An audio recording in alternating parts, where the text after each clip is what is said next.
Brazil, Spain, New Zealand. Governments around the world have disclosed detailed encounters with UFOs, some with occupants. America is more opaque. The Air Force has declassified thousands of Project Blue Book files, and journalists publish documents from the CIA and Navy, but there are gaps, such as in the entirety of outer space. Known as fast walkers, satellites have picked up anomalous objects in near-Earth orbit for decades. They sometimes appear on NASA live streams.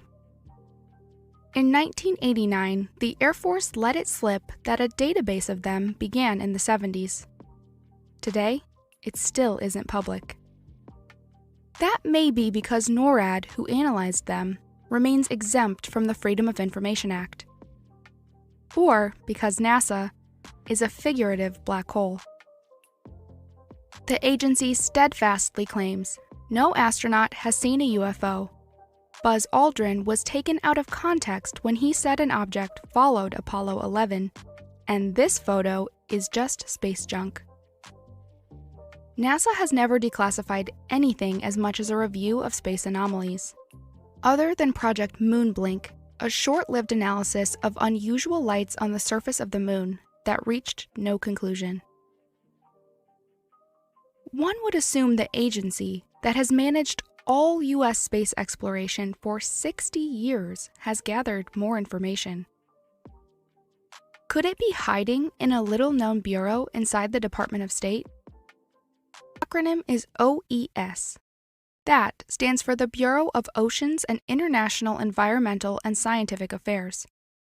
It's one of many bureaus inside the State Department, whose overall mission is to carry out U.S. foreign policy and international relations.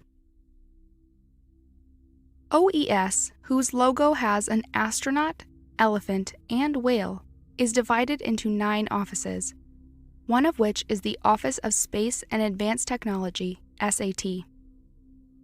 OES SAT, as it's written, is working with NASA to return astronauts to the moon, and is also helping to build a space object registry that ensures commercial activity can operate safely. Is there any evidence, then, that OAS SAT has analyzed UFOs? May 17, 1978. OES drafts a memo to the American Embassy in La Paz, Bolivia on reports of a fallen space object. No direct correlation with known space objects that may have re-entered Earth's atmosphere can be made, it writes. We are continuing to examine any possibilities. They asked the embassy for more information on the number of objects and whether or not they had any markings on them. The paper trail stops there, aside from the CIA gathering local reports of people seeing a flying saucer squadron before the crash. Todd Zeckel, once editor for Citizens Against UFO Secrecy, asked NASA about the Bolivia incident, to which they referred him to OES. A colonel there said fallen space objects were within his purview and that the Bureau spent resources tracking them. This is quietly backed up by other documents too. In 1976, OES was included in communication about space metal photographed in Canada and sent to Wright-Patterson Air Force Base in Ohio.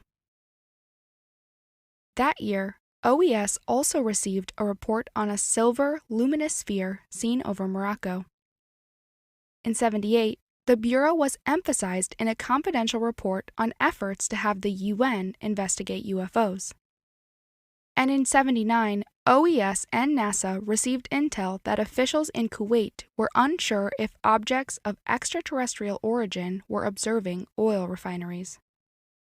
It's becoming clearer after our review that OES may be a repository of sorts for UFO information inside the State Department.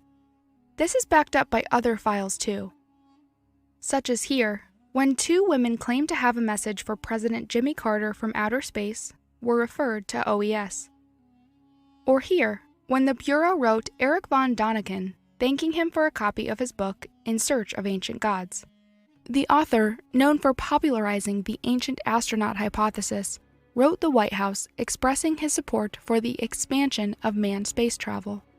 OES replied, saying it was committed to escalating space exploration. Less overt references to the Bureau were published by WikiLeaks too, such as this cable sent to House member Bill Archer titled Arrangements to Welcome Extraterrestrial Life Forms to the U.S. Metadata shows the file originated from OES, though no text body was leaked.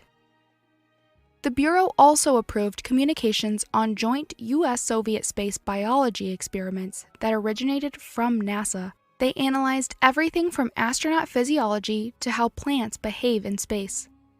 This has been public for 40 years, though lesser known was OES's role. And really, that's the story here. Despite being a federal bureau, there is little media coverage of it. Our question is, how much of that is by design?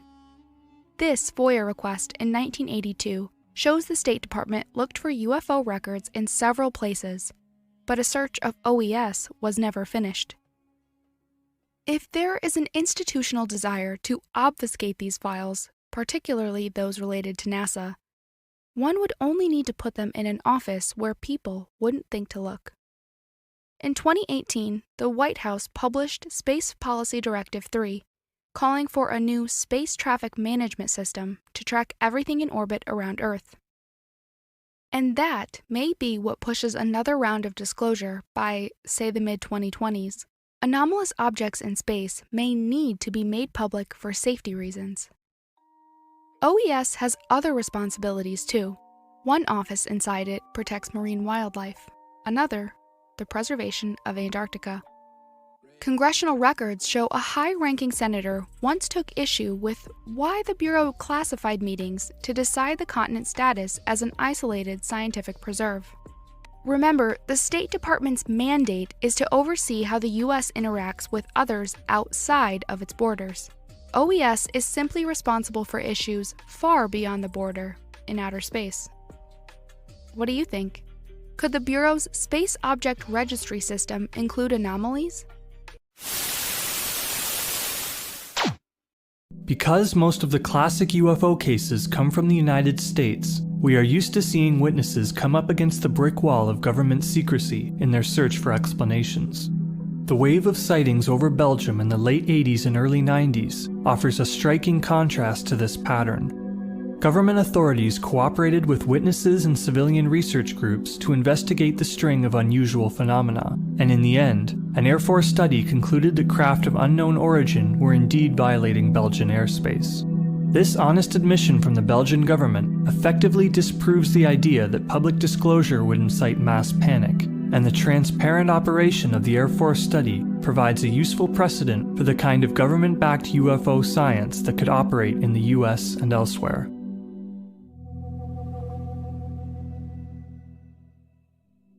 The Belgian UFO wave began in the summer of 1989 and picked up in the fall. Shortly after 5 p.m. on November 29th, two federal police officers driving down a highway in the municipality of Eupen, a few kilometers from the German border, pursued a flying lighted object in their cruiser. Officers Heinrich Nicole and Hubert von Montigny first noticed the object as it illuminated a nearby field. The object appeared to be triangular, about 30 meters long on all sides, with beams of light emanating downwards from all three corners, and a flashing red light in the center. It was perfectly silent. The object eventually turned towards Eupen, drifted over top of the city, then remained in place for approximately half an hour. It then moved over nearby Lake Gillep, where it hovered for roughly an hour. Nicole and von Montigny watched as the object emitted two beams of red light with glowing red balls at the ends of them. The beams slowed as they extended downwards, then eventually stopped, disappeared, and left the two red balls of light to float back up and rejoin the craft. This sequence of events repeated several times. Around 6:45, a second triangular object suddenly appeared from behind the trees of a nearby forest. Its foremost point was tilted to the ground, exposing a dome with lighted rectangular windows on the upper surface of the craft. The object immediately flew away towards the north, and the first craft moved off to the southwest some 40 minutes later. Guided by multiple civilian reports, the officers spotted the object again that night as it moved north from Upin and over the village of Henri-Chapelle. 2 other officers also witnessed the object, which hovered around 75 meters off the ground, while emitting a hissing sound that dimmed the intensity of its lights. At this time, a red ball of light dropped from the center of the craft before turning off on a horizontal path and disappearing behind the nearby trees. The craft then drifted over the officer's cruiser and headed northwest. The Belgian air staff received a total of 143 sighting reports that night. At least 13 of the witnesses were police officers, who saw the same or different UFOs at 8 different locations around Upin. Air Force officers reasoned that since only 1 in 10 UFO witnesses ever bothered to report their encounter, there were likely more than 1,500 sightings that night alone. The night of November 29th was the most intense period of activity, but more sightings occurred in the following weeks. There were 4 observations on December 1st, and 21 witnesses to similar triangular craft on December 11th. On this second night, a family watched one of these craft drift over top of their home. One of the children made drawings of the craft as seen from 3 different angles as it moved overhead. The changing profile of the object as it changed positions relative to the observer helps to account for some of the variety of objects in witnesses' reports. Shortly after the family's sightings, Lieutenant Colonel André Amand, a civil engineer in the Belgian army, spotted a UFO with his wife as they were driving through the countryside. Although it appeared at first as 3 lighted panels floating over top of a pulsating red light, after Amand stopped the car to get a better look, it reappeared as a large, bright spotlight that approached the couple to within 100 meters. Before Amand climbed back into his seat, the craft turned away, and 3 other lights appeared on its underside, forming a triangle around a pulsating red light. The object then sped away at an alarming rate and disappeared in the night sky. At no point did either witness see a supporting mass behind the lights. On April 4th, 1990, a couple in the town of Petit Rachin managed to photograph a triangular craft hovering near their home. The now famous photo was sent for analysis at both the French National Space Research Center, CNES, and the Belgian Military Academy. Here it was discovered that a triangular shape was visible beneath the lights when the picture was overexposed, and a more recent analysis showed a halo of light surrounding the craft, one that shone in such a way as to indicate the presence of a magnetic field. Neither analysis found any evidence of tampering with the slide. There were 8 more reports of UFO activity on the night of April 22nd, one of which involved a huge trapezoidal platform measuring 60 to 90 meters in each direction. The 2 witnesses said that there were structures protruding from the underside of the craft, so that it looked like an upside-down aircraft carrier. A similar craft was observed in March the next year. On July 26, 1990, a couple driving through the municipality of Grasse-Hollande saw a hovering triangular craft with lighted white strips along 2 of its edges. There were spotlights beaming down from each of the corners, and a red and a green light flashed in the middle. Mr. H, as he identified himself, flashed his headlights twice, just to see if the craft would respond. Immediately, the 2 white lights at the base of the triangle pointed towards their car, then flashed off and on again 3 times in a row. The object approached to within 100 meters of the couple, and followed them as they continued their drive, keeping a constant pace with the vehicle, and a consistent distance from the sloping ground. The couple grew increasingly uneasy until the object sped away in the direction of Grasse-Hollande. Between 1989 and 1991, there were approximately 2,000 reports of UFO activity over Belgium. The sheer number of reports prompted the Air Force to take an active interest in determining the origin of the mysterious craft, as they believed was their duty to the public. Major General Wilfried de Bruet, Chief of Operations of the Air Staff of the Belgian Air Force, took charge of investigating the reports. He has spoken openly and confidently about the evidence he collected with the help of a civilian research group called SOBEPS. Of the 650 reports that the Air Force helped to investigate, 500 could not be explained. De Bruet's team concluded that there were air activities of unknown origin in the airspace of Belgium that could not be attributed to any known aircraft. The true identity of the visitors, however, remained unknown, as no military aircraft were able to establish visual contact with the elusive craft. However, one F-16 that was scrambled to respond to an anomalous radar return managed to record radar data of some extremely unusual maneuvers on the part of the target. De Bruet has since called for a more objective and better coordinated investigation of the UFO phenomenon. In 2007, he gave a talk to this effect at an international press conference organized by investigative journalist Leslie Kean and filmmaker James Fox, where many high-profile government and military officials lobbied for greater government accountability in UFO research. The Belgian UFO wave was met with the same kind of incredulous skepticism that popular debunkers bring to most cases of alleged UFO contact. Debunkers have suggested that witnesses saw helicopters, despite the fact that many reported maneuvers were well beyond the performance capabilities of any known aircraft, and despite the fact that the UFOs were almost always reported as being completely or nearly silent. Debunkers have also suggested that the people of Belgium were seeing American test craft, despite the illogical nature of such a scenario, and the admission on the part of American intelligence officials that there were no military test flights in the area. The Belgian UFO wave is notable for being one of several instances of repeated, widely corroborated sightings clustered in a single area. Although it did not span as great a time as the Hudson Valley sightings in New York and Connecticut that began in the early 1980s, the Belgian wave received much greater attention and resources from government and military authorities. The open and unpresumptuous response from the Air Force proves that the public can handle the thought of unknown intruders in the atmosphere, and provides less transparent governments elsewhere in the world with an example to follow in their own UFO investigations. As De Bruet has said, we must all be prepared for the next UFO wave, wherever it may occur.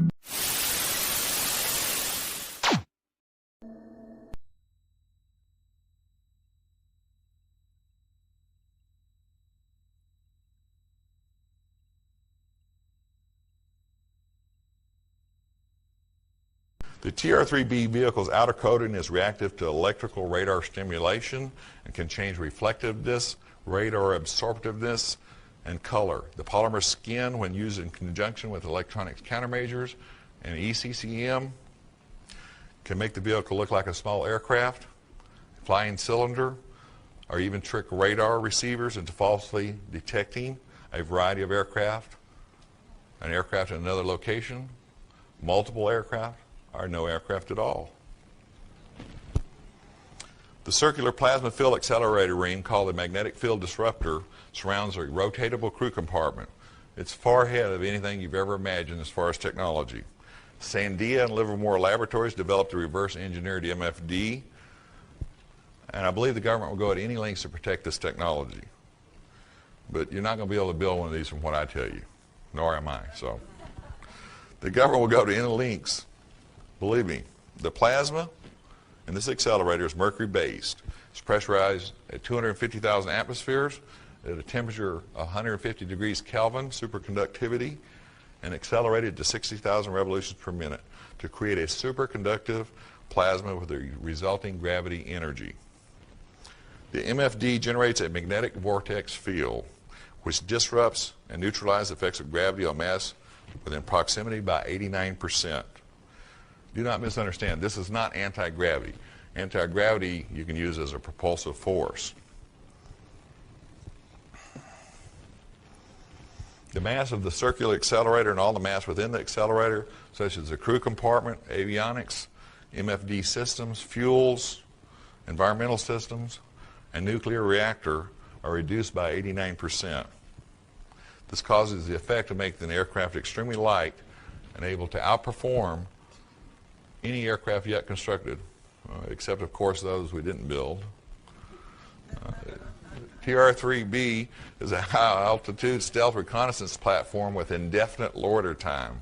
Once you get it up there at speed, it doesn't take much propulsion to maintain altitude. With the vehicle's mass reduced by 89%, the vehicle can travel at Mach 9 vertically or horizontally. So for those that have had sightings of things making right, and they're not perfect right turns, obviously. Nothing can make a perfect right turn. It's against the laws of physics. but it sure looks like a right turn at a distance. For those that have seen it, that's how they do it. The TR-3B uses 3 multi-mode thrusters mounted on each corner of the triangular platform. I was going to go into liquid hydrogen, oxygen, rocket engines, and all that. Next slide, but I'm not going to have any time here. The multimode propulsion system can operate in the atmosphere with thrust provided by the nuclear reactor, and in the upper atmosphere with hydrogen propulsion, and in orbit with combined hydrogen and oxygen propulsion. The original picture of the TR-3B was taken with a digital camera that was carried on a Special Operations C-130 out of Hurlburt Field. It was flying mission support for the TR-3B. The current picture, by the way, that was developed with 3D Studio from that digital picture hangs in the Black Vault at Lockheed.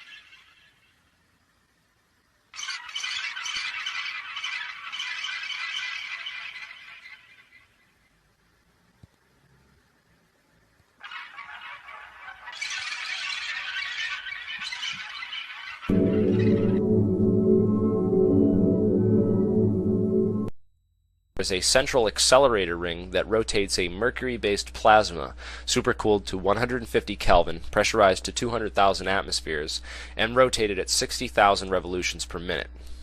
The supercooling supports the theory that Bose-Einstein condensation is taking place, and the mercury-based plasma gives us another clue. Please note that there are 2 scientific definitions of the word plasma. It can mean a fluid suspension of solid particles, such as a blood plasma, or it can refer to the 4th state, or ionized gas phase of matter, which is the other type of plasma. It's basically a hollow container which is filled with a special liquid which is both a ferrofluid, or magnetic fluid, and a superfluid, which flows with 0 resistance. The idea is to use magnetic fields to accelerate the fluid in the container, getting it to spin around faster and faster. Because there is absolutely no friction, it will keep going faster and never slow down. Once the fluid approaches relativistic speeds, it could theoretically warp the space-time continuum around the craft, producing a so-called anti-gravity effect.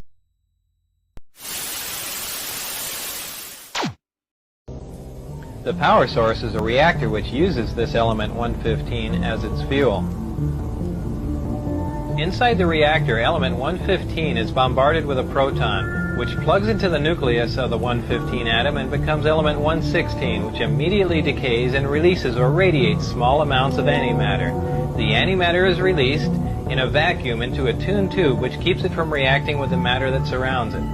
It is then directed towards a gaseous matter target at the end of the tube. The matter and antimatter collide and annihilate, totally converting to energy.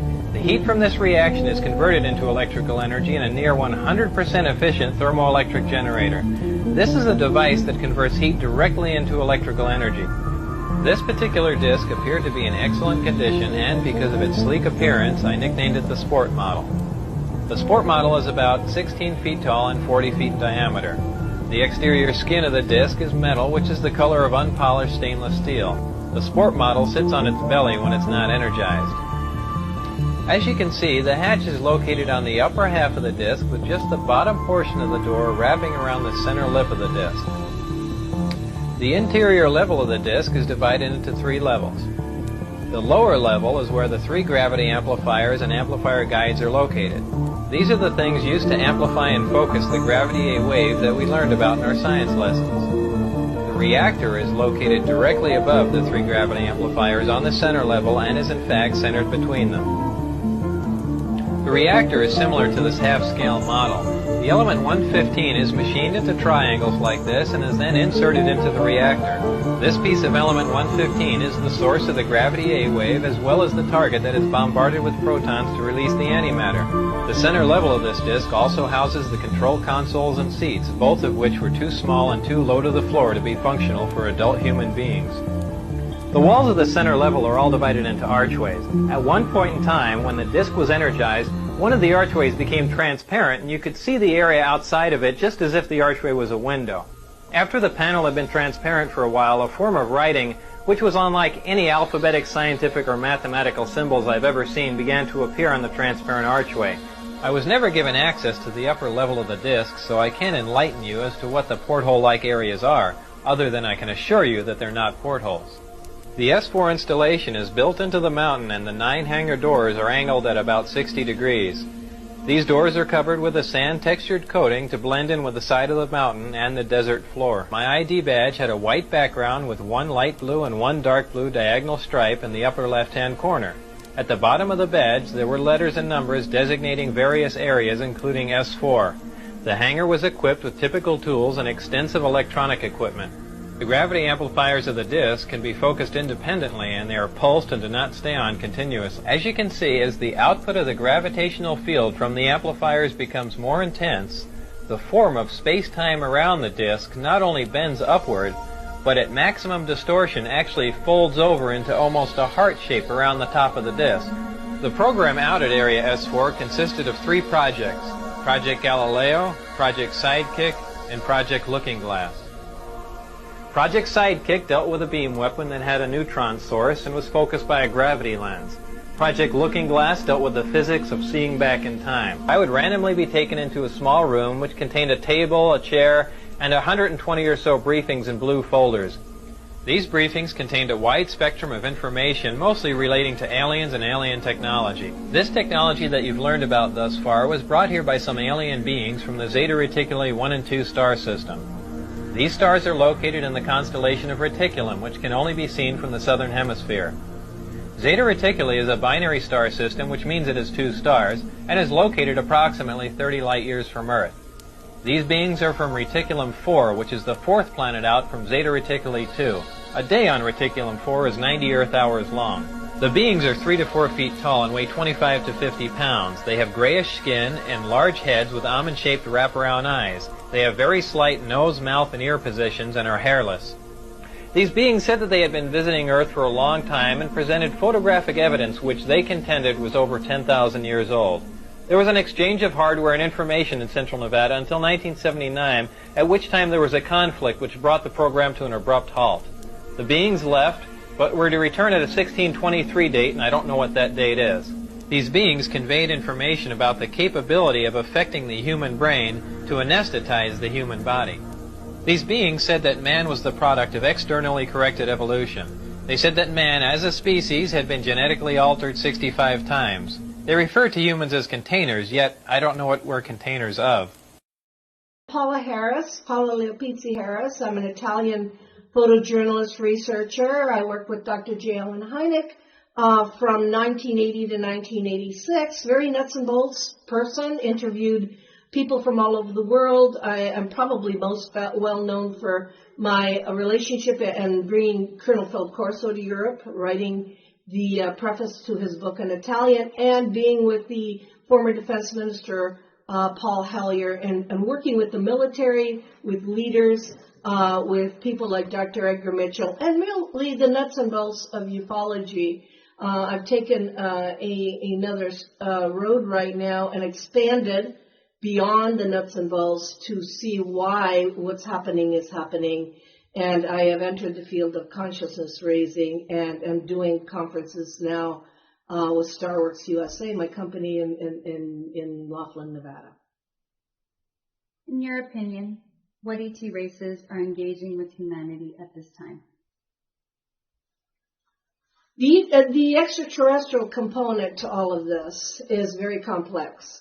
And after 40 years, the more questions I have, the more complex it becomes. I have more questions. So What I've actually done, I can name a few cases which will help, because I don't want to put everything into reptilian, Nordic, and gray. It's so ignorant to do it that way. I did the Charles Hall case. They were tall, white beings who had their children with them at the Indian Springs facility at Area 51 in 1965. So there's one race. Charles believes they come from Arcturus. I have talked to Billy Mayer, and I've done the Billy Meyer case in Switzerland in person. I mean, all this stuff I do in person. Those were probably Pleiadians, like they said they were. Right now in Latin America, I am dealing with the Latin American contactees, Sixto Paz Wells, Enrique Villanova, Ricardo Gonzalez, and now Roberto de la Gala de la Vega. And he basically, these people see Apuinians, or people from Apu, and Apu is in the constellation of Alpha Centauri. It's 4 light years away. So it's very difficult. I'm also doing Piero Zanfretta's case, Gian Piero Zanfretta, Pier Fortunato Zanfretta in Italy, and he sees these 15-foot tall scaly people who are not reptilian, and he has had contact for 27 years with the police, the carabinieri involved and everything, and you can't put them in a box. They look different. The only thing I can say to wrap this up, there are different races observing this planet, all different sizes and shapes. Some of them look human. Some of them are the EB, or the extraterrestrial biological entity, which is a clone which flies the ships, that people call the Greys. And what our mistake is that we shove them all in one basket. And we do not do intense research to see that we are visited by many, many different races. And some of them are interdimensional. They're not even interplanetary. Do you have any knowledge on the hybridization programs? No. All I can say about that is that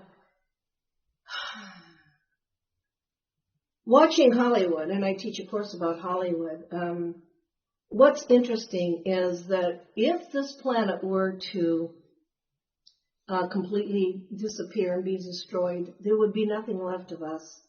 So let's look at the idea of DNA harvesting as a possible reseeding of planet Earth with maybe another group of people or beings. I can't make opinions about things. I have to get direct information. Do you believe full disclosure can happen anytime soon? You know, people talk about disclosure. It seems to be so important that the government does it. Well, guess what? It's already done. Disclosure has happened. Anybody that bothers to study this like an academic subject and studies all the archive of work starting from before 1945 and does it all. And I'm a teacher, so I'm going to do that because I couldn't give anybody an A on a research paper if they're just studying their own stuff. Anybody that studies it, and not only studies it, is not an American phenomenon, it is a universal phenomenon. So that studies it in other countries knows that you don't need it, it's there. Disclosure has happened. They've appeared to people, ships have appeared overhead, there's been paranormal activities. What I want to stress is one thing, this is no game, this is not entertainment. And anybody who's here is either watching or wants us to become much more grown up and more evolved than we are. And it doesn't take a rocket scientist to look at our society today and see that we need that. Do you believe that as a humanity, though, like full disclosure, as a humanity, that everyone could know that there are other beings from other dimensions, other timelines, and from outer space, even other universes, visiting us and having contact? Do you think that that could happen, like full, complete, everyone on Earth knows? Well, after 40 years of lecturing in all different countries, I have told people the actual nuts and bolts stories of the very credible interviews. I've done pilots, people that have worked in black projects, military intelligence people, and I could do a lecture for 2 hours. They could all be shocked at the end of it They could all understand its disclosure. They go home to their regular lives. If it has no relevance to their life, they'll turn on the game and watch the game and it's over. It doesn't matter to have it formally done. The people that need to know about it, and it changes their world. I'm of an opinion that most people don't want their world changed. Because when it hits you that this is real, and it is, you got to do something about it. And a lot of people don't want to go there. They are happy to remain in the status quo. And that's one of the reasons we don't have disclosure. I never believed the governments were responsible. I believe the people are responsible. Because when you get it, then you have a responsibility to do something. And people are happy the way they are. My own kids have said to me, Mom, what relevance does this have to my life? So let's say if full disclosure did happen and everyone on Earth did know, how do you believe it would affect the Vatican and the Catholic Church? It's not just the Vatican and the Catholic Church. We are built on institutions. This is all institutionalized. Somebody came out and said, you're a wonderful bunch of divine people. Well, we have to control you, so we're going to have to put you in these boxes. So it's going to affect not only the Catholic Church. That isn't the only religion on earth. It's going to affect our thinking and our living. And so then you can't control the masses. This is a planet that has individual consciousness and individual goals. There are planets that have a common goal and a common consciousness where they do something that is good for everybody, which is basically the Christian message, be your brother's keeper, don't do to somebody else what you don't do to me. That was very simple, Christ said. If everybody did that, we'd have no problems. So I think that in my next incarnation, I would rather go to a planet that has a collective consciousness so we don't have this mess. And we have a mess. What influence does the Vatican have on Western politics? The Vatican has its different compartments, not only its Secret Service, the Opus Dei, the Hermetics, all that. They know everything because a lot of what happened in the past that has been interpreted religiously, like the Fatima apparitions, are not what they were. If you go originally to there's a book written about this. I think it's Joaquin Fernandez. Those little kids saw a woman that had the Michelin Man type cape around her. She was a woman. She was a woman. We don't know what woman she was. And what it is they are so interested, they have their own people. And they were afraid we would have disclosure in 2009. So then they shoved Funes up there, who's an Argentinian priest, trying to lay the groundwork so if something happens, they're already in position. And he said, the ETs are our brothers and sisters. He didn't say they're little gray things running around.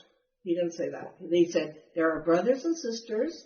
He said they went into dogma. They were not born with original sin, which really shocked me. And that they want to do more study on them. Then another priest came out and said we can baptize them, but I don't know why you'd baptize them if they don't have original sin. I think they're afraid, like all the big structures, that this is not in our control. All you need is a scenario like Childhood's End with UFOs over every major airport in the world at the same time, and you can't control that. And you better get ready to say something. That's in Childhood's End, by the way, Arthur C. Clarke.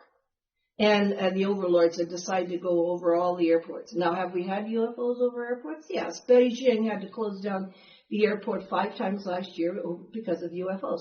Do you hear about that? No. We're hearing about little abduction, little beings running around and people. We don't hear about the real history. Turkey has all kinds. Turkey had a situation where there was a meteor coming down and a UFO went and split the meteor so that it would not hurt the earth. Over the planet, they have tried to not interfere, but try to give us more time. We have a photo of a UFO over Chernobyl that is taking up all the radiation. They're like saying, hey, you guys, you're a bunch of kids. We're not going to give you too much more time, but you get together right now, or you cause your own doom. Through your research, have you come across anything about the secret space program?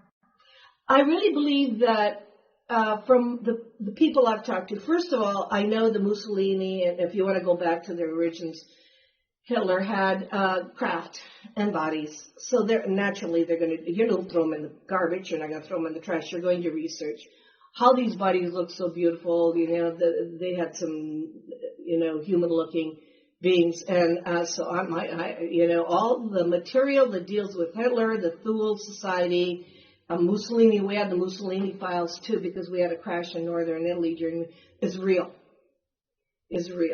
The fact that we have the German scientists come is real. I mean, they already knew it, so we didn't have to start from ground zero. What gets really tricky is all of the whistleblowing after that, because for me, Gary McKinnon, who was risked his whole entire life and career because they wanted to extradite him here, is a whistleblower. I'm not sure I think everybody has a grain of truth in what they're saying in the secret space program, but my research has military men whose fathers worked on a deep space platform in the 1950s, and that's in my book. And then talking to Ingo Swann about remote viewing on the moon, working with Richard Hoagland for many years on structures in Mars. I think we're on Mars. But I'm not sure that all those people that know this, there's a whole bunch of secrecy that's not necessarily going to come out in the mythology of today's UFO world, because if it were real, they'd be shut down. And that's just, as a journalist, my opinion. What are your intentions for 2017 and beyond in regards to research and event production?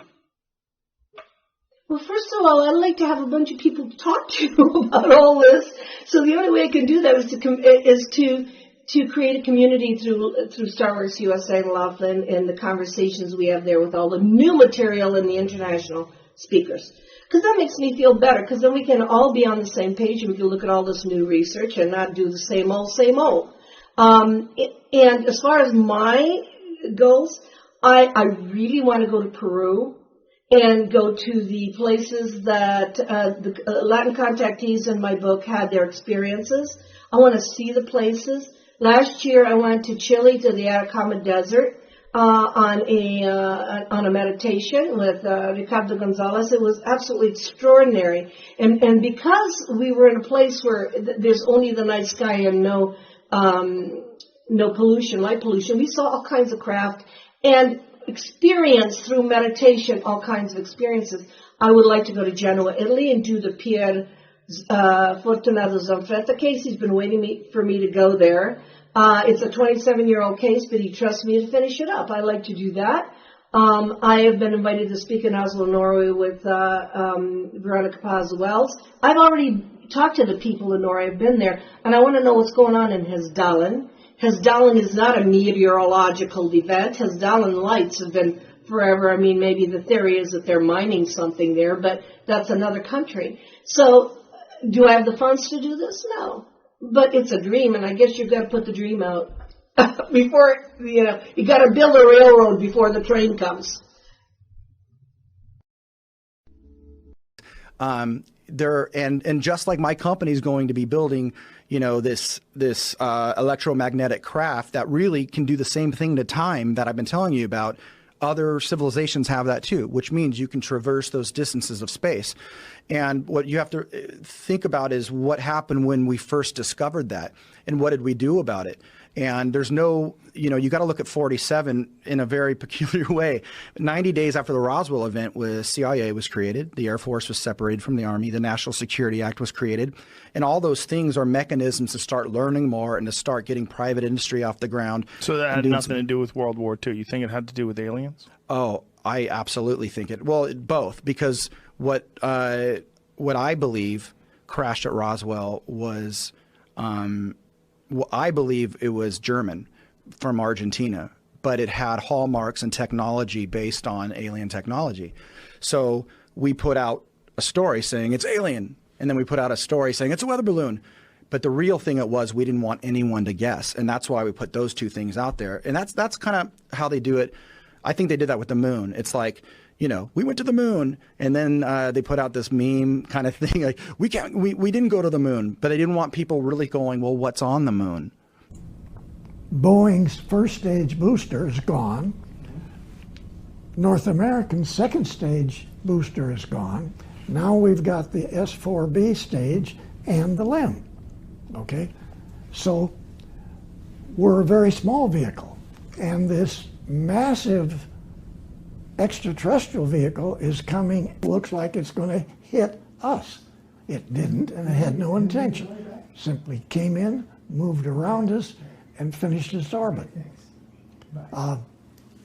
Then those guys eventually landed on the high edge of the craters, like the steep part of the outside edges of the round craters. They didn't land, they parked above it and they hovered. They were hovering, just like it shows in your drawing? Yeah. It was determined that when Neil Armstrong said, "Good God, sir, they are enormous," referring to these massive extraterrestrial craft. Okay? They weren't crafts, they were ships. They were not crafts, they were ships. And so for them to be parked around the edge of the crater, above the surface, floating, okay, and then many of the reptilians standing with their legs apart, standing up all right. on the ground.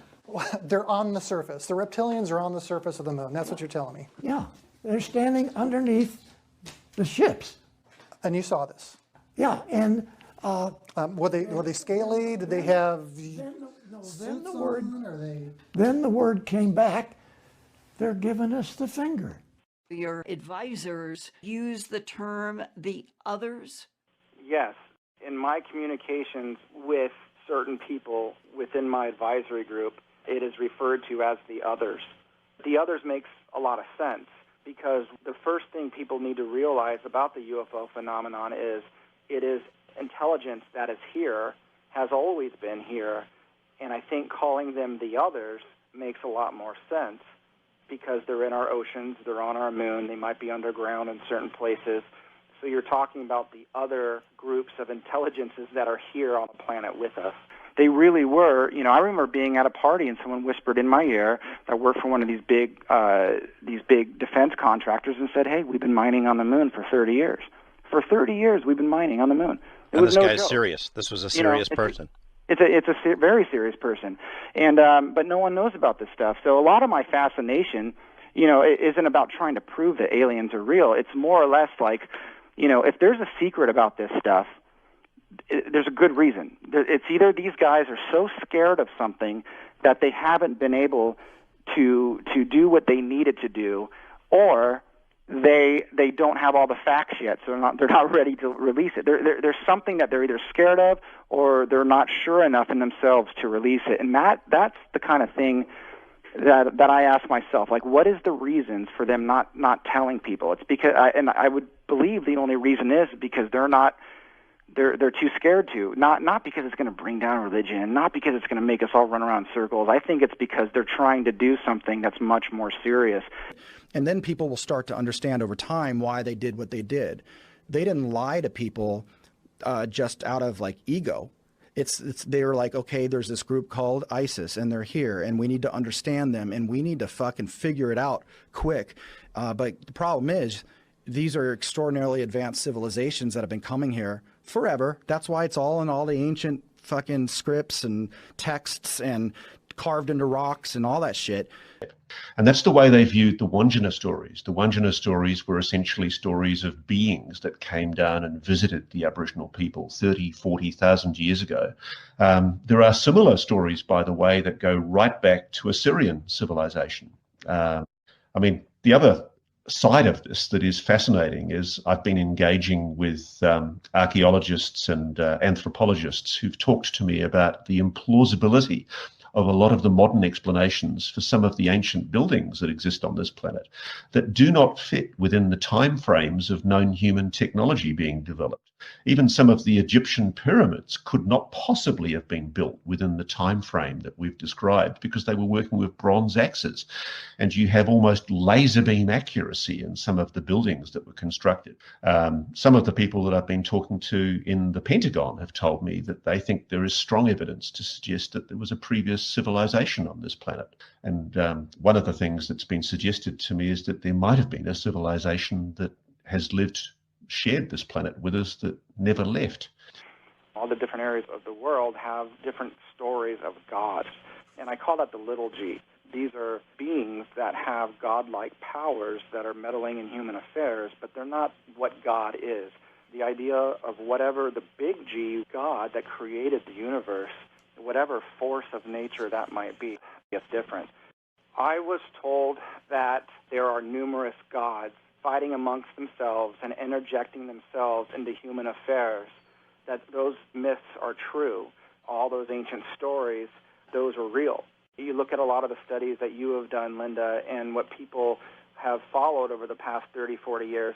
Some people that have worked in these facilities have all talked about ancient hieroglyphics being on these craft, and they look like ancient Greek. I am told that they are ancient Greek, that there is a major connection to the hardware that we have and the ancient Greek gods. The Greek gods were not just mythology on pages or stone. They are for real now, and they were then and in the future, right? That is exactly what is being told to me. Is there any speculation as to what they're doing? Resource extraction. Resource extraction, like minerals, empire building. Life, I tell people sperm, eggs. I think it's cheese. I think it's tacos. They're here I for think water. they're here for the same reason I am. But I tell people like a good way to look at this is like look at Syria, and Syria's in chaos because the United States and Russia are having a proxy war there. Mm-hmm. Now look at the Earth. It's the exact same thing. Different races are coming here. And they're trying to win and against each other. So there's more than one race. Yeah. How many this different universe we're talking about. Right. I don't know how many. I don't know. But there's a bunch of different creatures, and they all have the same sort of technology. Yeah, and some are very human. Some look just like you and I. Really? Absolutely, yeah. In Iraq, you write that Bush said to Chirac, quote, "Jacques, you and I share a common faith. You're Roman Catholic, I'm Methodist, but we are both Christians committed to the teachings of the Bible. We share one common Lord." Bush goes on to say, quote, "Gog and Magog are at work in the Middle East. Biblical prophecies are being fulfilled. This confrontation is willed by God, who wants to use this conflict to erase his people's enemies before a new age begins." End quote. They think there was some sort of a mole-type creature that evolved over 65 million years to become us. That's all bullshit. I think that's all bullshit. Do you think evolution's bullshit? No. I think that at some point in history, someone came here and tampered with existing creatures and made us and upgraded us at very specific intervals. Bodies were recovered.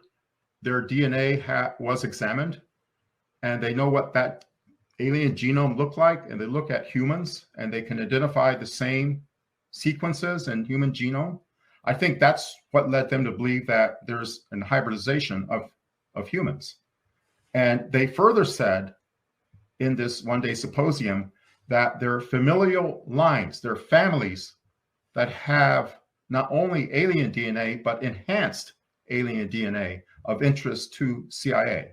Yeah, I don't know. I do know that there's connections to man, you won't even fucking believe it. I'll tell you that. You want to hear? Please. Atlantis. Atlantis, the sunken city? Yeah. There's a connection? There's a connection. What's the connection? That there's a very advanced group that left after a catastrophe and hung around in a small outpost here and throughout time would push civilization forward, and that's who the Greek gods were.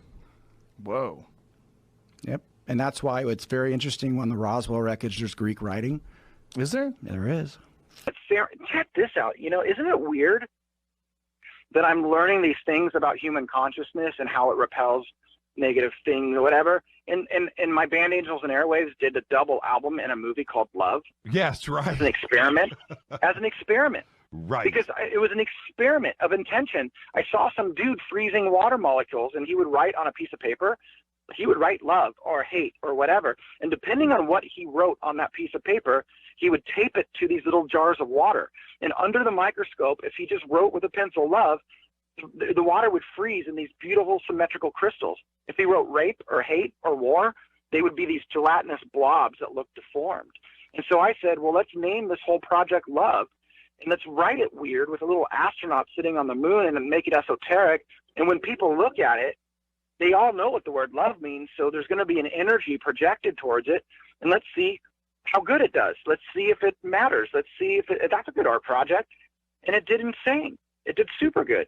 And a lot of what that band is about is that kind of stuff, you know. But like now I'm like tripping because I was already kind of doing it, and now I'm like learning that's a real thing. That it's like a real thing that the military and the intelligence community and other areas of the DoD know about and take very seriously.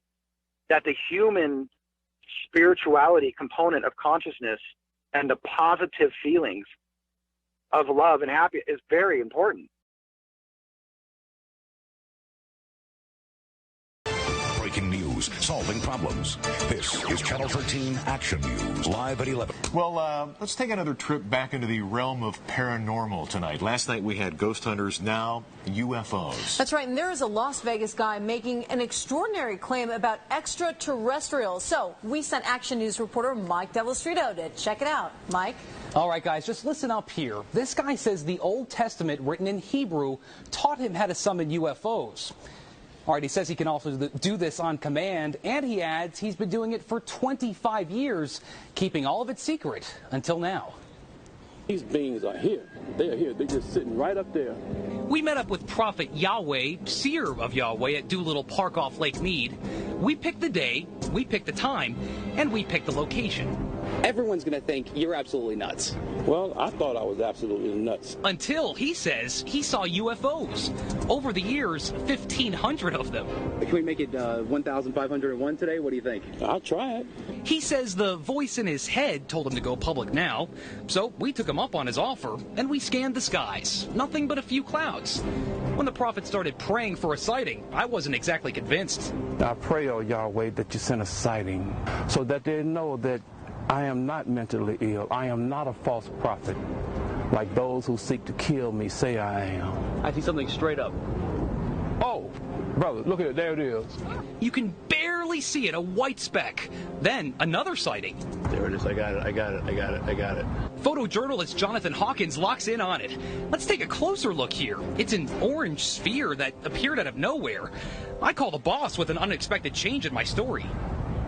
I can see it clear as day.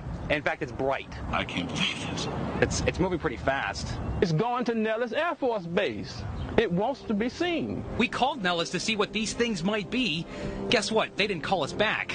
But this thing started coming back toward us. It's coming toward us now, I think. What? See, it's coming up toward us. Whoa, man! Oh, hallelujah! Then, a few seconds later, it disappeared. It's going back up in space. Prophet Yahweh isn't concerned. He says it'll be back. And I'm still not quite sure what those things were. Now, if I didn't see this for myself, I probably would have just laughed this whole thing off.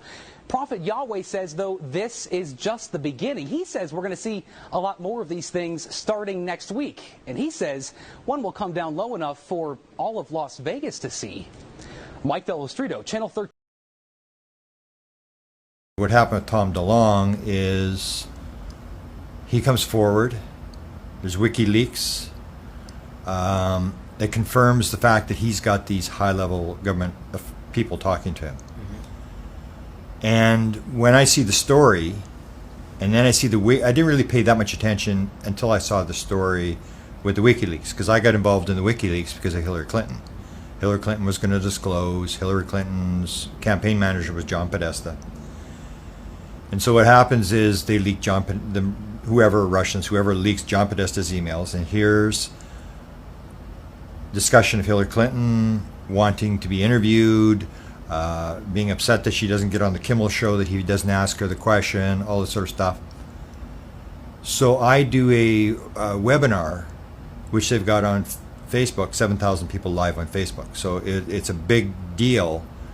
And part of the WikiLeaks deal was a meeting that took place on February the 25th, 2016. And this is the meeting that confirms that Tom DeLonge has the sources he says he has. And the one is McCaslin, who's the guy, the general who ran the lab at Wright-Patterson Air Force Base. There's this McKay guy who's the assistant head of Space Command, who had actually been demoted. He was actually on a sort of a drunk in Russia and actually got in a lot of trouble and was demoted by Obama. And then the other guy that's mentioned is Robert Weiss, who's the head of Lockheed Skunk Works. And because I had been involved with Lockheed Skunk Works in the past, with what Ben Rich had said about consciousness, I immediately picked up on this, that this is significant. And this meeting with John Podesta on I think it was a go-to meeting, confirms that yes, they had this meeting about UFO disclosure. So I became very interested in what Tom DeLonge was doing. But what struck me was, as soon as I got this confirmation that he has these 10 high-level witnesses, and I also knew Chris Bledsoe very close, that Chris was in on this. Chris was part of this operation. So Chris was sort of telling me a little about what was going on in the background, and I realized this is the real deal. He has these people, high-level people. I heard Jacques Vallée's name. I heard John Alexander's name, and all these people are involved, and I'm thinking, I've seen this before. In fact, I've seen this many times before. And immediately, I knew that I had been involved in this right from the 1980s. I was involved in one of the first guys that got involved in one of these things where the government contacts someone and they give you a bunch of people, and I was Bill Moore. And Bill Moore was 1980, and he's famous for, on his gravestone will be the fact that he was the guy who made Roswell famous. Nobody talked about Roswell until 1980, when Bill Moore came out with a book called The Roswell Incident. And it wasn't just a sort of a crazy book. It was a book where he had Jesse Marcel Sr. had gone public, and he had him, and he had a bunch of other witnesses. So he had a bunch of people who were actually at the base, and he was naming who the paid people were and the interviews that had been done. So this story sort of goes viral. He sells 1 million books, and he makes Roswell famous. So I was involved at that time with him. He actually did an interview for me. At the time, I was investigating Dr. Eric Walker, who's the former president of Penn State University, who was the chairman of the board of the Institute for Defense Analysis, which is basically the organization that started DARPA and the Jasons and all these groups, the very high, this group now that has 120 project managers, $3 billion budget, each project manager working on some sort of research for one project or another, has a budget of 100 to $150 million a year. And so Walker was on the chairman of the board of that started this whole thing. And what had happened is Bill Moore had actually sent in a former CIA agent by the name of Dr. Kit Green to do an interview with Dr. Eric Walker. He said, I don't really know if you're right about what Walker is and all this stuff, but I got this guy and he's a presidential briefer. He knows the president, it's a very high level guy, and I'm going to send him in to do this interview. So Bill actually helps me. So I sort of worked and talked to Bill through the 1980s. And so he was, at that point, the first sort of major figure like this, and he had 24. And the people now are famously known as the Avery. This was his group. And what he'd done was he and a guy by the name of Jamie Chandray had given all these high-level sources that they were talking to bird names, so that when they talked back and forth on the phone, they could refer to the blue jay and the penguin and all these different people, and nobody would know who they were talking about. And so this is where this famous Avery story comes from. And so when the Tom DeLonge thing broke, I said, wow, they're doing it again. They've done this before, because I knew Bill Moore, and everybody always said Bill Moore hoaxed all this sort of stuff. I knew Bill Moore. Bill Moore was the only guy that helped me.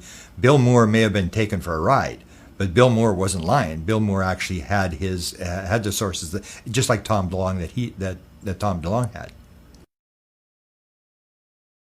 Greer is one of them. And basically, Greer is the same story. Greer claims 540 witnesses, deep throat witnesses, and they're different than I don't deal with whistleblower people, because whistleblower people, it's a single guy. He claims to have worked for the CIA. He claims whatever, and there's no way to check these things. But these guys, you can actually check who Greer's sources are, who he says, and you can confirm that Wosley was involved, and that Miller was involved, and that Edgar Mitchell was involved, and you can confirm a lot of these people who you can actually track that these guys actually did have security clearances, actually were in the government. So when Tom DeLonge gives this, I say, wow, this is the same thing as Moore. They're doing it again. It's the same thing. And because I knew I had a different impression about Bill Moore, that Bill Moore he did have the sources, just like Tom DeLonge. They were feeding him this material, and in the end, he ended up getting burned, and he actually left the field and never came back because he got accused of disinformation, of trying to work for the government. And his whole thing was almost like Tom DeLonge, where somebody comes to you and say, I'm from the government and I'm here to help you and I'm your friend, and you go into this and you realize the guy's an ordinary guy and he's feeding you this stuff, and everybody does the same thing. Like they'll say what happened with Bill Moore is they said, oh, Bill was a government disinformation agent.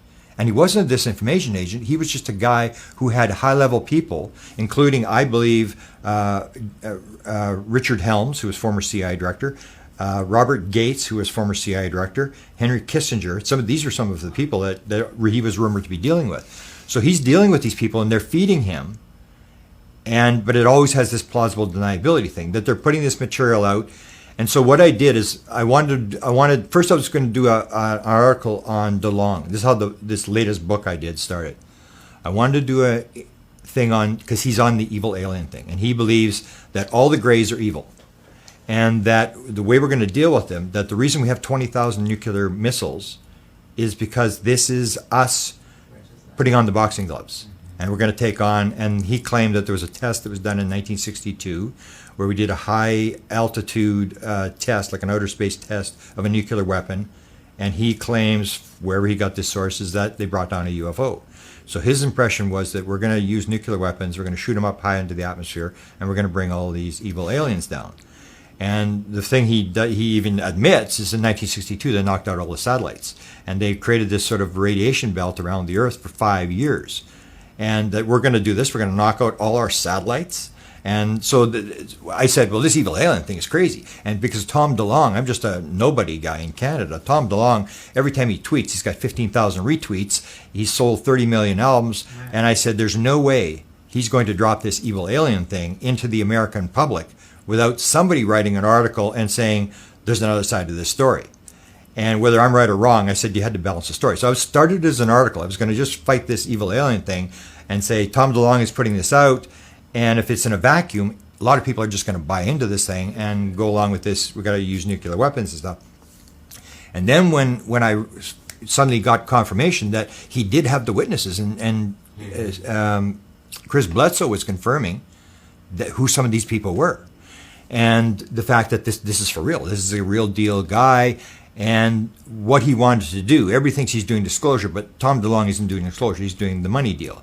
So he's got a media corporation called To the Stars, and he wants it like a Star Wars thing. He wants the toys, he wants the multiple series, multiple books, and he's going to control all these UFO stories and make piles of money out of this, and at the same time get the story out. So fine if he wants to do that, but I wanted to fight this evil alien thing, and plus the fact I wanted to tell people this is nothing new, folks. They're just running the same deal that they ran before. So what I did is set up the book. And in the book, the way I set it up is I say there are an analogy. First I say I call the book Managing Magic, the Government's UFO Disclosure Plan. And I've been involved since the 80s through a number of these programs where I knew the people that were in it, and they just run the same thing. So, and Jacques Vallée first started this back in, I think, the 1970s or 80s. He said, I'd be very surprised if this turned out to be just ET. And I used to think it was nuts. I thought, what are you talking about, And now I sort of understand what he's talking about, because you get a lot of orbs. The number one mentioned being is not an alien. It's not a gray. It's not a human type alien. It's a ball of light or an etheric type being. This is the number one reported thing. So it has this element that not all ETs are flesh and blood. So I had sort of made this shift on the ET front. So the way I set it up is I said it was called managing magic. And this is the way I think they look at it. For example, in the CIA, if you look at some of the people who have talked about it, the word they use is phenomenology. And when you see they released, just at the end of the Obama administration, they released all these documents, these UFO documents, but they came along with the remote viewing documents. They were all together. And that's the thing. It's not just, it's this across the spectrum that people are parsing it. So they're saying there's remote viewing, then there's experiencers, and then the experiencers say to me, we're not channelers. Don't call us channelers. We're not, channelers are faking it. And then there's remote viewing people, and then there's psychic people, and then you have all these different components. And what I came to sort of believe myself, right or wrong, it's all the same thing. It's all this component of the fact that it's not a physical world, that it sort of maybe will coalesce into a physical environment or a vibration, but that all these other vibrations, it's all the same thing. They're all, we're just parsing things that shouldn't be parsed, and that when you understand it, it's phenomenology. So that's why I called it managing magic. That the more accurate term is that this is magic. They discovered magic because when they recovered the Roswell crash, they recovered a live alien, and it was telepathic. So it's not just, it had this other component of all this weird, what is the universe? How does things work? So I call it managing magic. And then the way I set up the book was I set it up that the way I see it is that you have, the government wants to get this stuff out, but you can't, you have there's three options. The government, if they wanted to disclose, would go to the New York Times, the Washington Post, CNN, and Fox News.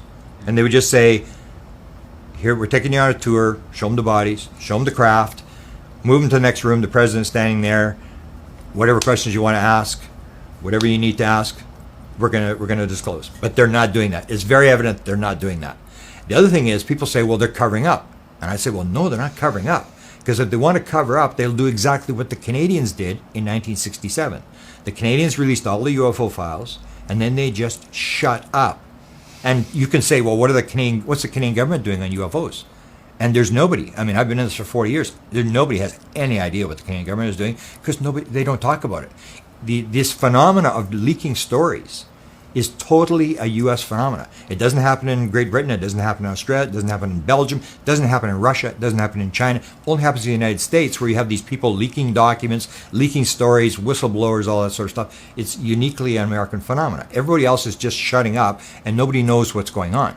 So if they were to cover this thing up, they wouldn't be leaking the stories. And I was involved in one of the key stories that confirms that they're not covering up, and that was the story of the Holloman Air Force Base film. This is one of the stories I put in the book, to say, if you believe they're covering up, you've got to explain this. 1969, the U.S. government, Air Force, shuts down Blue Book. And they say, okay, CIA is already out of it. They've already said, we're not interested in UFOs, we don't study UFOs. 1969, the U.S. Air Force shuts it down. And what I say, they're not shutting it down, they're moving it into the black world. Mm-hmm. They're shutting down the white world to allow them to research in the black world without having to answer for every stupid UFO sighting. And so they shut it down, and at 1969, they're off the books. They say, there's no ET, there's no cover-up, there's no evidence of withholding documents, that sort of stuff, and no national security implications. And that's it. So they shut it down, and in 1973, they go to Bob Emenegger and Alan Sandler, two producers in Los Angeles, and they ask them to do a UFO documentary. They have 8 documentaries, defense documentaries, and at the end, we want you to do this other one on UFOs. And Bob Emenegger is a total UFO skeptic, said, "What do you mean this is for real?"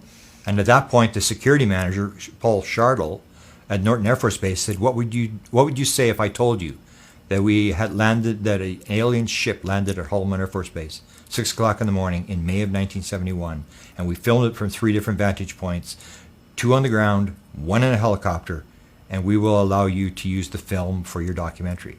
So here you go. And what Bob said is, he's still not interested in UFOs. He watches Comedy Channel. He's not interested in UFOs. He said, these people are all crazy. There's no cover-up.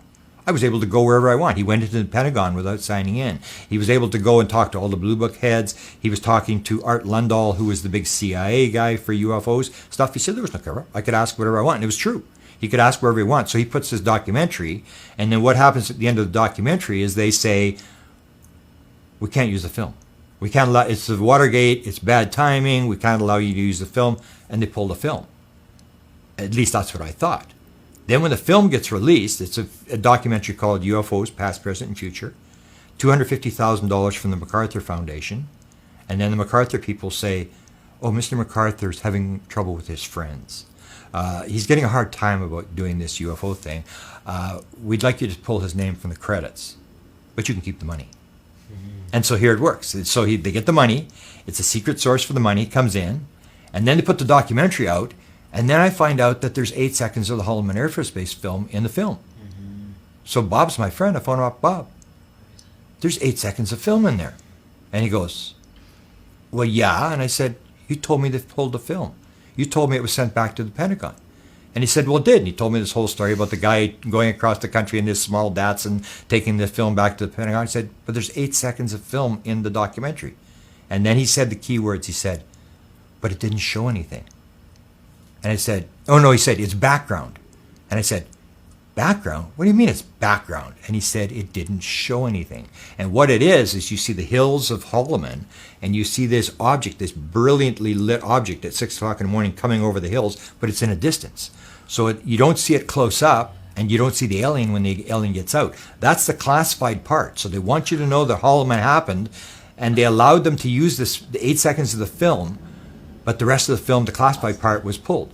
So they're using these sort of tricks. So they're not covering up, and they're not disclosing, which means they're doing something in between, which is what I got dragged into with Bob Emenegger, Bill Moore, Stephen Greer, all this sort of stuff, where they're leaking the story, but they're protecting the classified material. So the way I set up the book was I call them the messiahs, and then the magicians. And the magicians handle the magic. It's magic, so you have, and I list 14 magicians. And the magicians are the guys who sort of understand the magic a little bit, and they hand it out. And so I have, on that list, there's five presidential briefers, 5 or 6. There's Arthur Lundahl, who was the original guy who briefed the president from 1954 to 1969. He was involved with Bob Emenegger. Then there's Kit Green, who's presently today still working on a project with witnesses, UFO witnesses that have been injured. And this is according to Annie Jacobson, who just, investigative reporter, who just released a book called Phenomena, very prominent investigative reporter. And she had a long interview with Kit, so Kit's still involved. He was involved till 83. And then the key guy who I got involved with was Ron Pandolfi. And Ron Pandolfi has been sort of, they call the keeper of the weird, the head of the CIA UFO desk from 1983, and he still is running the show. And then you have a guy by the name of Jim Semivan, who is a presidential briefer for the president, who retired from the CIA in 2007, and is still involved. And this is how this game is played, is that a lot of these people are retired from the CIA, but as Chase Brandon, who is one of the magicians I said, he said it's like Hotel California. You can check out, but you can't leave. And all CIA people continue to work under contract. They're just no longer with the CIA, and they do contract work. So Kit Green was under contract. He's still under contract. Ron Pandolfi's still active. We don't really know what position he has, but apparently he's so powerful that he can't even be fired. They can't touch him. Nobody can touch him. He's that powerful. And so I have, and Jim Semivan, what people don't realize, when it comes to this sort of thing, people think like there's a cover-up. But what they forget is that if 10% of people on the outside world are experiencers, there's 10% experiencers in high-level government. And this was confirmed. Jim Semivan is one of them. Jim Semivan was a presidential briefer until 2007 when he retired. And he had an experience in the 1990s. And he woke up, and his wife was bleeding. They were in the room, and the beings were in the room. And his description, he wrote a foreword to one of Tom DeLonge's books. He said, it shattered my idea of reality. And he said, the idea that you can measure this thing, and this comes down to this material, is this a nuts and bolts thing? He said, and this is a guy who's presidential briefer, who would have gotten some sort of briefing as to what's going on, said, how do you, the idea that you can measure this thing is laughable. How do you measure something where there doesn't appear to be any there? This has got to do with phenomena or multidimensional stuff that our science has no idea what to do. So he's involved. So I have him as one of the people, and he's running some of these operations that where I believe they're disclosing stuff. And then you have Jim Wosley, who was with Stephen Greer. Stephen Greer did the briefing, and he apparently went with Ron Pandolfi in December to brief Donald Trump, along with a guy by the name of Mike Pillsbury. And these three guys did the briefing, talked to Donald Trump about what was going on. So I have the 14 magicians, and most of them are contract CIA guys who they bring back out of retirement, and that's the way they work it. So you're not going to use a white world guy who's on the books at the CIA. You're going to have a guy who's in the black world, in that contract world, because it's all plausible deniability. Exactly right. It's all plausible deniability. So I have the 14 magicians, and in the book I actually named 20 CIA people. I name with Bob Emenegger, one of the stories he was given is a 1959 channeling of an alien at the place where they analyze all the U-2, the SR-71, and all the satellite photographs. One of the most highly classified CIA buildings there is. And they actually channel an alien in 1959, in July of 1959. And the document is produced to me by Jacques Vallée. I put the first copy of the first page in the book, and it lists all the CIA people who were in the meeting that they had about it, talking about this channeling that they did. So here again, you have a story. This is a story that nobody knew about, this channeling of this alien in 1959. So why would you release it unless you want it out? Now the key is plausible deniability. So the document I got was a handwritten version of that document, which would provide the actual CIA memo, the type memo, we didn't see, but we've got the written copy of it. So you have these things where you can sort of drag out of it. So you got the 14 magicians, and then I got the key is the 5 messiahs. And so I've got Stephen Greer, I've got Tom DeLonge, I've got Dan Smith, and most of them I say you have to have multiple sources. Like Stephen Greer claims 540, Tom DeLonge claims 10, Bill Moore had 24. Bill Moore was one of the messiahs. And then I have a guy by the name of Dan Smith, and Dan Smith is the best friend of Ron Pandolfi. Now that's his only source, but I give him the credit because he's got the key guy. I mean, he's had 26 years of conversations with him. And the way it works is Dan says, I know him, he's the godfather to his child, he's his best man at his second wedding, and Ron he'll be talking, and Ron will say something about what's going on. For example, he'll say, I was looking around at who gets briefed on this thing, and I realized that the group that seems to be the key is Office of Naval Intelligence, that everybody above a flag officer at the Office of Naval Intelligence gets a briefing. And he'll only say it one time. This is according to Dan Smith. He'll only say it one time. So if I phone up Ron Pandolfi and I say, oh, you told Dan Smith about this thing about Office of Naval Intelligence, he said, I never said any such thing. It's all plausible deniability. You're not allowed to tape him. You're not allowed to reproduce his emails. So it's all verbal. And he can always deny this sort of thing. So these are the messiahs. So I've got Dan Smith, Stephen Greer, Bill Moore, and DeLonge. And they all have a number of things in common. The number one thing they have is they have massive egos. And that's how they hook them. So what happened is with Bill Moore, the prime example of Bill Moore is he has this book. Suddenly it's $1 million seller. He's got legitimate witnesses. He's exposed to the Roswell crash. The thing starts to unfold. So he gets a phone call from Albuquerque. He starts on the book tour. Gets a phone call from Albuquerque. I believe it was from Richard Doty. Richard Doty says, you're the only guy that knows what you're talking about. Mm-hmm. And of course, Bill Moore goes, yeah, that's true. And then he said, I need to talk to you. And Bill said, I'm on a tour. I'm kind of busy. He continues on the tour, and he gets a phone call from Offutt Air Force Base a couple of days later, a week later or whatever. And the guy, he's a lieutenant colonel. He's in the Defense Intelligence Agency. I just discovered this a couple of days ago, who this guy was. And he phones him, and he said, and they're coming off a show. They're on a show, and they're coming off air. And then he says, the guy says, oh, there's a call. Somebody's got a call. They want to talk to you. And so he picks up the phone. They're already off the air. And the guy says, I'm whatever from Offutt Air Force Base, Office of Naval Intelligence. You're the only guy that knows what you're talking about. And Bill says, yeah, that's true. And that's how they hook him. That's how they set him. He's the only guy who knows. And so he's got the sources. They give him all these sources. And it's the same thing. He's got to get permission every time he wants to talk about something. He can't reproduce their material. And they told him, we're going to give you information, and we're going to give you disinformation, and it's up to you to figure out which is which. Mm-hmm. and separate the wheat from the chaff. And of course, if you're an egotistical guy, you're going to say, oh, I can do that, no problem. And that's a mistake that Bill Moore made. That's where they got him, is that when some disinformation got into the field and everybody realized it was disinformation and it had come from Bill Moore, he was dead in the water. Because then they're saying, you're working, and it's the old story. Bill said, I wasn't working for the CIA. I was working with the CIA. And the thing is, there's almost every researcher has got a source like that.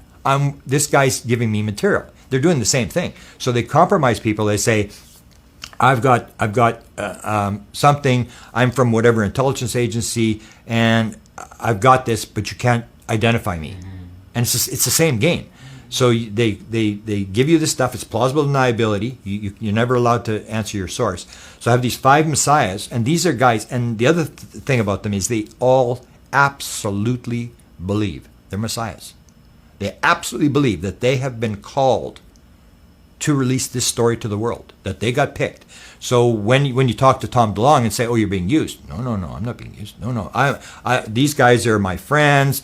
Bill Moore will say the same thing. And yet you have opposite views. For example, Bill Moore will say, not Bill Moore, but Stephen Greer will say, all aliens are good. And the government is evil. The government is withholding this thing. And Tom DeLonge says exactly the opposite. He said the government is the good guys, and they're saving us from these evil aliens, and I support the good guys. And then you get Dan Smith, who's his view, and his plausible deniability is he's an eschatologist. So he's into the end of the world. He's got all this religious stuff. He blogs, and most of his stuff is religious stuff. And when you read him, you go like, oh, I can't read this garbage. Just like, oh, he makes my head spin. And because he's into this eschatology thing. But when I talked to him, I said, well, did Ron talk to you about this kind of stuff? He said, no, we've never talked about religion. We've never talked about that kind of stuff. Never. And I said, well, you talked to his wife, because Ron Pandolfi's wife is actually involved as well. And he said, well, yeah, we had one conversation on camera where we were talking like she's Muslim and he's Christian. But he said it was a very surface conversation about religion.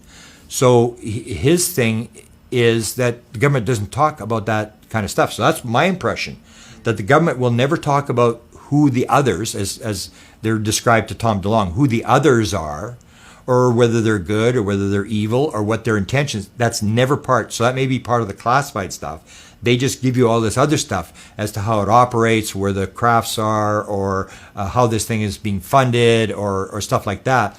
But that part is never discussed. So the Messiah brings his message into it and believes that the government is carrying his message, and they're not. So they're being, I wouldn't say they're being used. People say they're being used. I say they're being managed. They're being managed to put out a story. The significant part that got me dragged back into this thing, because I didn't want to be a part of this thing again. I got dragged back in because of the Hillary Clinton thing. I had written the Hillary Clinton book, and I had done the presidents. And when Hillary got involved, and then suddenly Tom DeLonge was named with John Podesta, her campaign manager, I got dragged back in because I realized, like, I've seen this. People have to know that this has happened. Like in the book, I list year by year, and almost every year I can pick up a story where it said, this is a government leak. For example, Walt Disney, 1956. Exactly the same story as Bob Emenegger. He's asked to do a documentary, and he'd done a lot of documentaries for the U.S. government during World War II. So Disney does this documentary. He's going to get all the film and the stuff at the end. They pull the film. Same story. So he puts out the documentary, and you have the Serpo story. You have all these sort of stories that are dragged into the UFO community, and they're gradually leaking it. The thing that's changed, and this has actually been described to me, is that in January of 2016, something happened. At that point, they suddenly decided they have to get this out. Now, I don't know what's happened, whether there's some sort of event they know is coming, whatever it is, but suddenly they are in like hyper mode to get this story out. What I've been told, and I'm getting it from multiple sources, is that there's multiple teams. I always thought it was just like a government disclosure, like there's one guy, there's one program. I'm told there are 6 teams. The one source says 6 teams that are doing this. And I know that Jim Semivan, who is this CIA guy, is running Tom DeLonge's operation. And Tom's 10 people. And what they're going to do is they're going to put the stuff through Hollywood, which is the best way to get the story. I think the way they see get the story out is you put it in a fictionalized version so that if you're a skeptic or you're the person on the street, you turn the TV on and you think you're watching a movie, and subconsciously they're downloading the message that they want to get. So that's the main thing, and that's where Tom DeLonge has talked about, and what Tom DeLonge is going to come, and it looks like they've had trouble because Chris Bledsoe pulled out of their operation. And I was bugging Chris Bledsoe because he doesn't believe in the evil alien thing.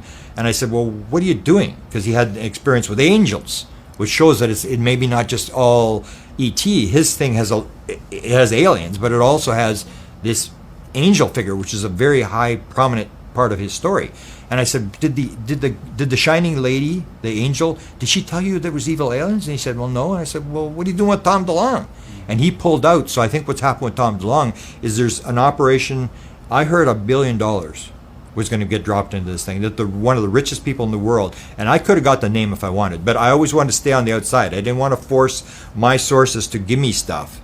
I just would say, I told them, I'm listening, everything's on the record, I would just listen, and when people would talk, I would listen to what they're saying, but I didn't really go and say, I was told about the fact that there was this guy who's one of the richest people in the world is backing this operation. And I could have forced the name out, and I figured, no, I don't want to force it out, because that's their thing.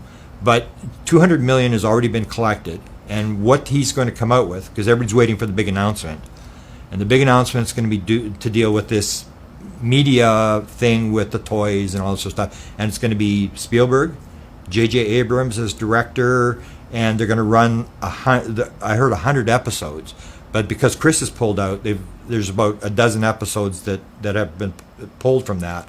And that may be why there's sort of a hang up on this thing. But that's what they're going to spin is this. And I've heard $1 billion. I've heard that Jacques Vallée. Television or film or both? I guess looks like series. Like a series is going to run for 5 years, from what I heard. And Steven Spielberg is the key name I've heard, and I've heard J.J. Abrams as the director. And then I heard that they're going to have a sighting thing where. I don't know if you remember back, one of the big stories that they dropped was in 1988. The government ran a UFO documentary. It went through Fox, and it was called UFO Cover-Up Live. And everybody that saw it said it was the worst documentary we've ever seen. This is the one that introduced the live alien. It introduced Area 51. It introduced the DIA parapsychology program. It was on a flowchart.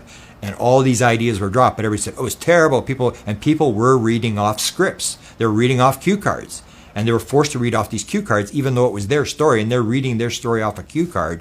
And the reason they did that is because they don't want you going off script. They got this script, which has been approved by the government. We're going to put this, and it happened in the final days of the Reagan administration, which is the same thing with the documents, 12 million pages of documents, CIA documents on remote viewing and UFOs were released in the final days of the Obama administration. So as he leaves, he drops this stuff into the thing, and that's what happened with this UFO documentary. And so you have these multiple things that are being managed and put out there, and most of it's going through Hollywood. Like the Bledsoe thing is also going to be going through Hollywood. And then the big thing came down where they got these 6 teams going. There's multiple operations. I'm being told this is for real. The Tom DeLonge thing's for real, and I was told it's not going to be full disclosure, but it's going to be big. You can't believe. I would hear these words. You can't believe it. This is going to be big. This is massive. That has top analysts locked in a heated debate. The authenticity of the pictures is above suspicion because they were taken by specialists aboard the Space Shuttle Discovery. For the past year, the United States government has avoided discussing what is potentially the most important 30 seconds of video footage to have emerged from the U.S. space program. The footage looks fairly innocuous, but some believe that something is going on here NASA doesn't want us to know about. On September the 12th, 1991, STS-48 lifted off into space for what NASA officials expected to be a routine shuttle mission. But what Discovery's cameras would capture high above the Earth during that mission would prove to be anything but routine. I heard one or two of the astronauts exclaim over shortwave radio, "What is that? What is that?" NASA says the objects could be space ice, satellites, or debris. Ufologists interpret the footage as either alien spacecraft engaged in armed battle or an armed response to alien spacecraft by SDI, the so-called Star Wars defense system. This particular day, they were flying over the Philippines. You'll see what looks like stars in the sky, and then you'll see these objects off to the right of the screen. Within a couple of minutes, you will see an object come out of the clouds to the north part of your screen, and it's heading to the north-northwest. In about 4 or 5 seconds, you'll see a flash in the lower left-hand corner of the screen, and then you'll see a streak of light go by that object. Just missed it there, and the one in the lower right-hand corner of the screen. What's being enacted up there is basically a contact with an alien civilization, and that those particular craft are not from here. The flash that we're seeing is probably a mechanism of Star Wars. Is this finally concrete proof that we're being visited by intelligent life from another planet? Space industry officials answer with an emphatic no. A lot of things we see on the picture from space are things we're used to seeing here in the control center down here in Houston. They're ordinary events that surround the spaceship. Pieces coming off, water dumps, pieces of ice, insulation. Just little pieces, 10, maybe 20 feet away from the camera. And as they're flowing across the field of view of the camera, there's a flash of light as one of the maneuvering jets on the shuttle fires under autopilot control. Anything floating out there is like opening your door on a windy day and watching the dust in your house blow out. The burst of gas from the jet pushes these little pieces of debris, and off they go. If that is true, why doesn't the horizon line and the curvature of the Earth's latitude change when that rocket fires in the upper left quadrant or to the west side? And NASA's explanation defies the laws of physics, according to University of Nebraska at Omaha physicist Dr. Jack Kasher. NASA's claim is that these are all pieces of ice, and that this flash down here was an attitude rocket adjuster to adjust the position of the shuttle, so it's going to push it in a certain direction, and the exhaust came up like this. Well, if that happened, then the particles should move up in this direction. Those two pretty well fit that scenario, but I have a real problem with the rest of them because, first of all, this one just starts here and continues on down this way, just straight the whole time. Now, that's the wrong direction for an exhaust in this direction, too. So I really have a lot of trouble seeing how you could make an explanation like that work. Analysis by aerospace propulsion expert David Froning refutes NASA's belief that the objects are conventional spacecraft. Its behavior doesn't look like a normal orbital debris. To make a turn like that in a conventional vehicle would just be impossible. And to do that, you really have to actually warp and twist space. These certainly do appear to be objects that are intelligently controlled. NASA has issued several statements insisting the UFOs are chunks of space ice, but they refuse to comment on 2 additional sightings that occurred later in the mission. Here, one object is intercepted by a rocket-like projectile. The object continues as more projectiles pass. Later, on the dark side of the Earth, another object comes into view. Soon, a second, faster-moving object nearly collides with the first, then continues out of frame. What if, then, they were extraterrestrial craft? Well, then, there are some very scary things happening here. Was it some kind of a missile that we were firing at them with? And if that's the case, then why did we do that? It implies we're prepared to do that we're almost expecting to encounter these things, and then we're hostile to them. Is our military prepared to launch offensive strikes against incoming UFOs? Government officials won't respond. It's not a question of whether there is a government cover-up about UFOs. There is. It's the most highly classified topic in all the government and military. Has the military secretly developed SDI beyond public knowledge, despite their denials? There have been developments for the Space Defense Initiative of particle beam systems that could have particle beams with the kinds of speeds that we saw going straight up into space. And if that is the case, why are we shooting at them? It implies that we expected to see them and that we were ready to shoot, and then we did shoot, so we considered them hostile. You can look at these kind of lights and these kind of reports of the flying saucers coming around our spaceships. In terms of exploration, This is very traditional. These are our sea serpents. These are our mermaids. 500 years ago, when Columbus's ships went out and the men peered off at the horizon, they could see little things in the horizon. They would misinterpret them or interpret them in different ways or incorrect ways and come back and tell stories. We're getting the same sort of phenomena here. Well, first of all, a death ray or a laser beam that's in a Hollywood movie shows up as a flash of light and a crash and a thunder and so forth. That's Hollywood. In reality, these kinds of beams in space are invisible because they have nothing to show up on except a target. So you would not see a beam going across the picture. James Oberg has devoted the last 18 years to aerospace research. Although Oberg insists he is an independent analyst, some ufologists believe he's part of a secret government conspiracy to debunk all UFOs. It's a bit too trite and a bit insulting to the intelligence of the average American to say, you know, it's something to do with space folklore or space debris. Let's not forget that these people are not some kind of UFO organization speaking for 10,000 scientists out there. These are a couple of very far out people who are not even accepted in the UFO movement. Is this merely ice from the space shuttle? Secret weapons testing the military won't disclose? Or is this finally proof that we're not alone in the universe?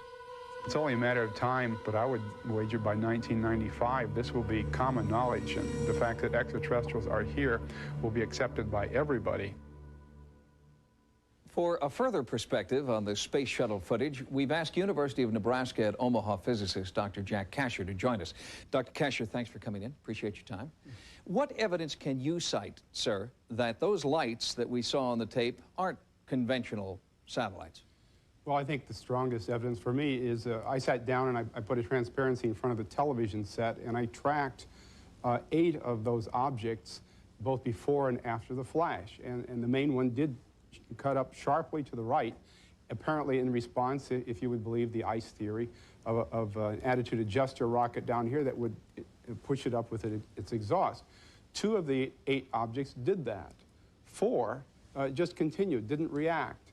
2 went up and to the left, which is the wrong direction. And I've looked at that 50, 100 times. I just can't reconcile that in my own mind. Have you been ostracized at all by the scientific community for holding these particular beliefs?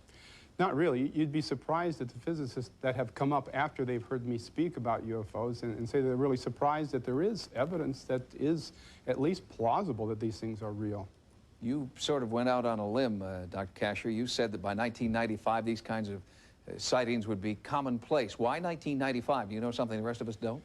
Well, I do have some contacts that have given me some information, and I think I based some of it on that. But I think that there is a groundswell of interest in UFOs. People are being more open about the sightings that they have had.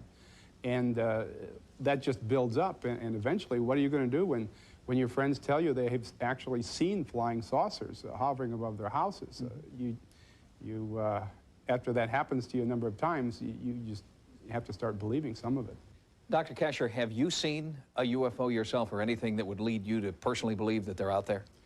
Well, I haven't seen anything as spectacular, say, as a flying saucer, but I have seen lights in the sky that behave in a strange way that you couldn't explain in terms of normal airplanes. And I do teach astronomy. I know where the constellations are and what meteors are, so I can differentiate between those things. And the objects that I saw were not airplanes, and I'm not really sure what. In 2012, a memo titled Project 1794 Final Development Summary Report, 2nd April to 30th May 1956, was finally declassified by the United States Air Force, describing an aircraft with the capability of flying, quote, between Mach 3 and Mach 4, a ceiling of over 100,000 feet, and a maximum range with allowances of about 1,000 nautical miles. Schematics for the report revealed an intimidating and revolutionary form. Jointly developed with the Avro Canada Aircraft Manufacturing Company, Project 1794 was to be America's secret flying saucer. Its mission would be to hunt down and intercept Soviet long-range bombers. Its otherworldly shape would have the added effect of bringing psychological war to the enemy.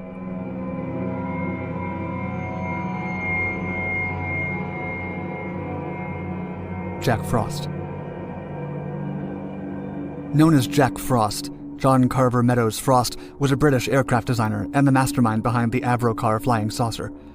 He worked on experimental supersonic aircraft for the United Kingdom and on Canada's first fighter jet project, the CF-100.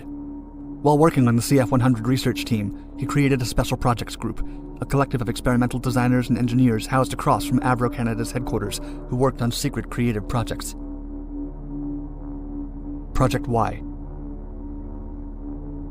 During Frost's work, the aircraft industry was starting to look into vertical takeoff and landing technologies.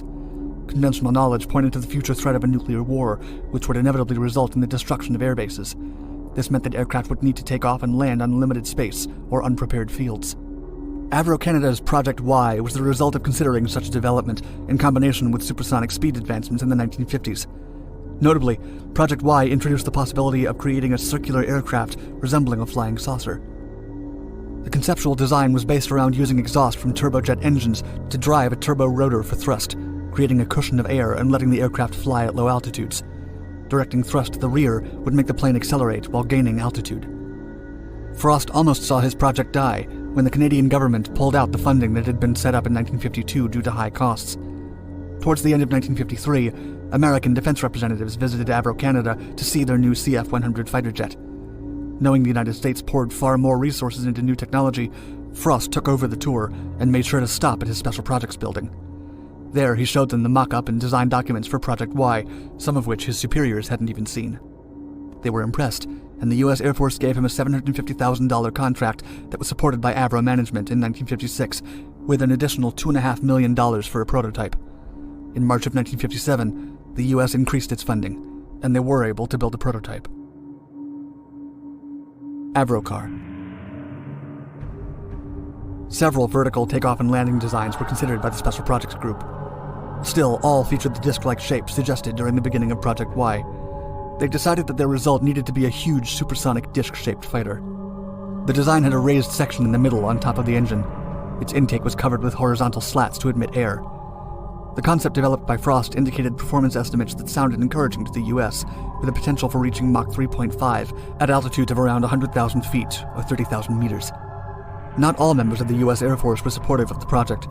Several branches wanted to secure funding for experimental pet projects, such as nuclear-powered aircraft. At first, the idea was to use a new engine made of 6 Armstrong Siddeley Viper engines on the outer rim of a rotor.